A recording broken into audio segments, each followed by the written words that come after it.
Before we get into today's episode, I want to share something that's been a big win in my personal health routine. You guys know I am all about efficiency, whether life hacks or nutrient hacks. And I found one tiny addition that checks both boxes: organic acai. Now, quick story. A few months ago when I was in the Philippines, after wrapping up an interview, I realized I had been running on nothing but coffee every single day. Not great at all for my health and hormones. A friend handed me this tiny bottle of acai juice, an organic acai shot, and wow, it was like a jolt of natural energy for me. I take one of this power-packed organic acai shot every morning and sometimes a second in the afternoon if I need a pick-me-up. If you want to try this out, here's the deal. Small daily habits equals big impact. Start your wellness in progress with organic acai. Grab your first bottle at www.organic.com.ph. With 10% off, just use the code Angeli10. Gumawa ba kayo ng mga goals nung nag-start yung taon? Mga vision board nyo, ano pa, manifestations nyo, goals nyo, yung mga hindi na ako mag-rise, hindi na ako mag-cook, tatakbo na ako, mag-workout na ako, less phone, and kung ano-ano pa, blah, blah, blah, blah. Check lang tayo. It's already March, and here are the things you can control this year. Number 1 is the habits you build and stick to. So ano nga ba yung mga habits na pinaramis nyo sa sarili nyo na gagawin nyo this year? I-share ko yung sa akin. Sa akin naman is, naturally, hindi talaga ako mahilig kumain ng kung ano-ano. So yung habit lang na gusto ko ayusin, isa lang kasi yung sinet ko hindi ako masyado nagbigay ng promises sa sarili ko kasi alam ko di ko magagawa sa sobrang busy ko sa buhay, office, my personal life in Spain, my travels, and etc. etc. Less screen time and be more present. Nagawa ko naman siya, nag-stick naman ako so far, and kaya pa naman. So next one naman is your environment and mindset. So your environment, hindi lang yan office place nyo, or your family nyo, kasama dyan yung room nyo, yung workplace nyo. Kasi very malaki factor yan kung paano kayo mag-function. Yung place nyo itself, kung saan kayo natutulog, naliligo, very importante yan. Next naman is, of course, your mindset.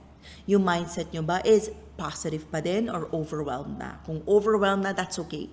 Take some rest. May nabasa nga akong note doon sa gym ko, nung nasa Philippines pa ako, nakalagay, okay lang mapagod, pero bawal sumuko. Pag pagod na kayo, it's okay to rest. Rest is part of the equation when we want to achieve something in life. Hindi badge of honor ang mag-overwork, mag-hustle na mag-hustle, even ganun yung culture natin sa Philippines.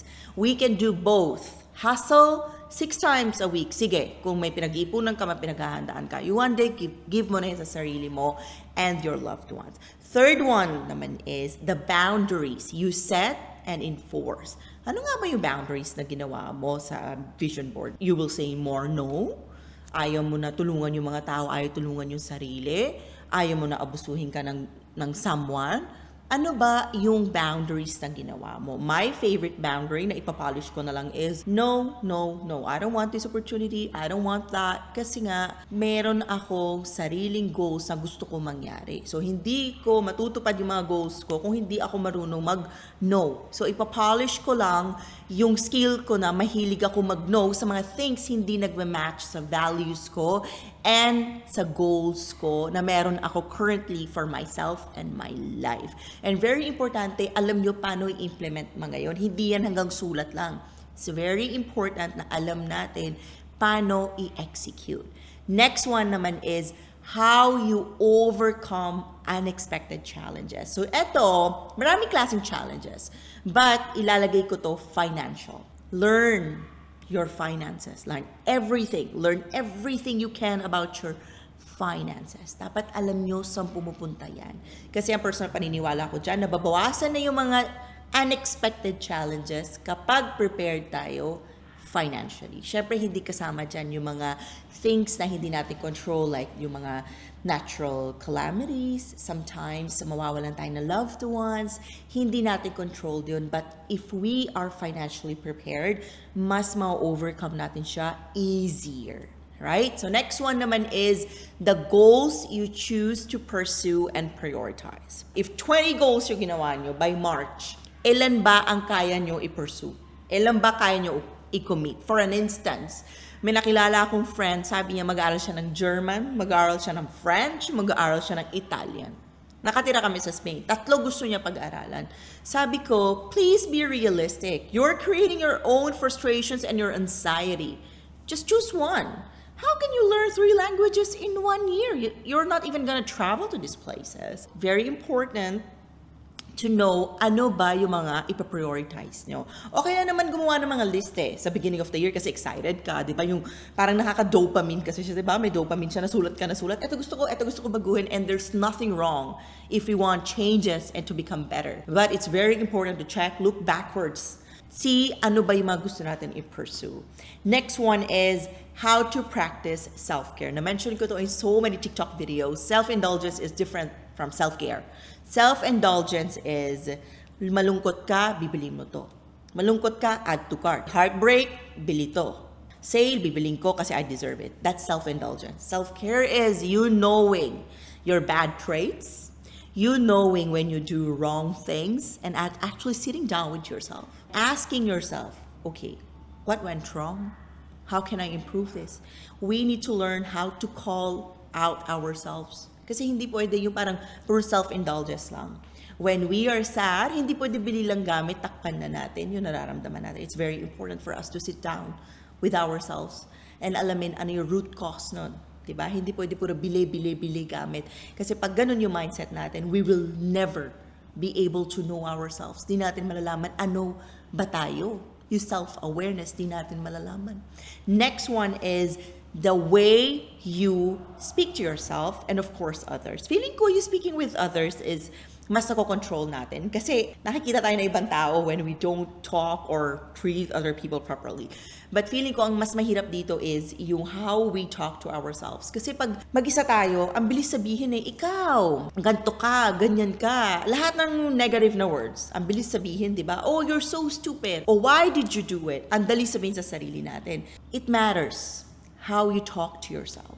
If you always talk to yourself negatively, ano yung expect nyo? Magandang mindset? No, it's not gonna happen. Your mindset, it's how you talk to yourself. Quick break, guys. I want to tell you about Organic Acai, a sponsor I am genuinely excited about. If you're like me and don't want to hit pause on your momentum to make a smoothie or a snack, these acai shots are perfect. I've been shooting one each morning and it gives me this nice, clean energy boost loaded with antioxidants. Think of it as nutritional insurance on the go. You get all the acai berry benefits, the antioxidants, fiber, and healthy omegas in a convenient 2-ounce shot. No blender, no mess, no sugar rush. Now available at Mercury Drug, Watson's, South Star Drug, Rose Pharmacy, and other leading drugstores and supermarkets nationwide. Give it a try. One healthy habit added to your day can make a huge difference. All right, back to the show. If lagi yung minamaliit yung sarili nyo, ganto ka, ganyan ka, bakit ka ganto,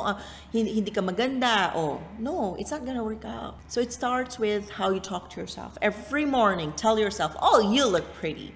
Oh, you look sexy. Oh, you're confident. Oh, you're loved. Oh, you're worth it. Ako, strategy ko dyan, sinisigaw ko talaga, oh my God, ang ganda ko today. Oh my God, ang sexy ko. Oh my God, ang lit ng bewang ko. Oh my God, ang haba ng buhok ko. You know, yun, small bagay na yun. And yun sa self mo nakaka-boost ng self-confidence, diba? Of course, you're not gonna scream it sa streets. Ganda-ganda ko, ganyan, no? You can say it habang nasa bathroom kayo, naliligo kayo. You can say it to yourself habang nag-work kayo. Ang dami namang ways to tell yourself that you're proud of yourself, you're beautiful, and you are worthy.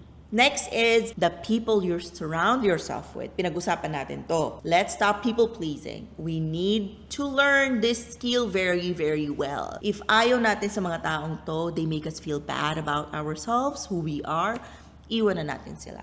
We don't have to respond. We don't have to react. We can just leave them behind quietly. We don't have to say anything because we have the power to choose people that we want in our lives. Hindi naman tayo napipilitan dapat. Dapat di tayo nagtitiis. Kasi pag nagtitiis tayo, di naman real relationships yon. Relationships, hindi lang to romantic, should be free. Dapat nag-flow lang yan. Hindi ka napipilitan, hindi ka nasasaktan, hindi ka naiiyak. Hindi lang to sa romantic relationships, sa friendships. Sa work, minsan kailangan natin magtiis. So, ibibigay ko na yun doon. Sa hard clients, diba? Sa mga superiors natin. But, even sa work, Know when it's time to say adios. Bye. Next one is the time you invest in your personal growth. So I hope this year, maghanap kayo ng growth na na-enjoy nyo. There are so many types of growth. Travel, financial, learn how to, ipaglaruin yung mga bitcoins. Di ba? Growth yun. Financial growth yun. Assets, real estate, financial growth. O kung ayaw nyo ng mga yun, learn something new. Enroll yourself. Take short courses. So many ways to grow. So many ways to grow. If sobrang mahirap yon, ang takot nyo is maging mag-isa, learn to take yourself out on a date. Start with that. Very small. Because this year, we are all about being intentional. Next one is what you say yes and no to. Who I am today, hindi yan sa mga yes.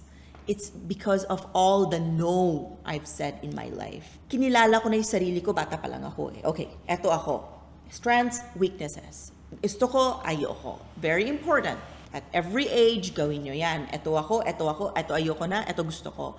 Para you know ano yung mga bagay na yes and ano yung mga bagay na no. Next one is the small and consistent actions you take. Workout, food, di ba? Wala naman nagsasabi na bitawan nyo na yung Coke kung mahilig kayo sa Coke, di ba?